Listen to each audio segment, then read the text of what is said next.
Whenever I say this to a guy, because I grew up with two older brothers, if I cry, there's something wrong. And I was like, no, but sometimes don't you just get you just want to let the emotion out? And you might be able to find a reason why you're crying, but you're crying first. It wasn't that something had happened.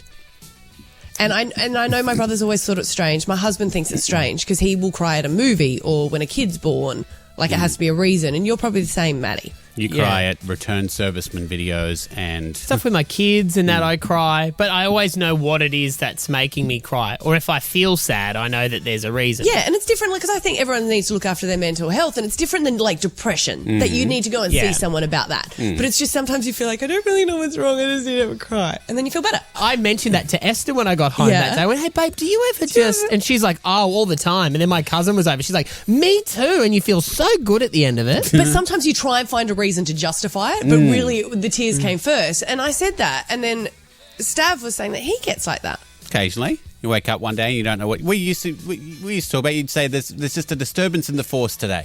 I don't know what it is. I love how you're trying to change it he's to trying to Star man Wars. it up. It feels like a Death Star has exploded an entire planet and I'm the only person that can save them. You're in touch with your emotions. That's beautiful. That's not manly or feminine. It's just good. No. What I would say to you, Maddie, is what you would do. You might be unaware of it, but on those days where you do feel the need for a cry subconsciously, those are the days you would choose to watch the return serviceman's videos. Because there's no reason for you to watch them, and there's plenty of other things to watch, but you sit down some days, you go, I'm going to watch these, and then you cry. So somewhere in your head you've gone, I actually need to have a cry today.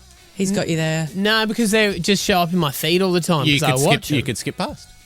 You want to cry is what he's saying. You make a conscious effort that day to go, I'm going to have a cry today. It's just emotion. You just need to release it, and it just gets built up. It's like, I think it's good. It can relax you. I'm not saying it is a bad thing. I'm not taking it as a bad thing. Otherwise, there'd be tears rolling down my cheeks. There's any other men out there who just feel like they just know on a day where they just are going to have a cry. We'd love to hear from you. Stav, Abby and Matt.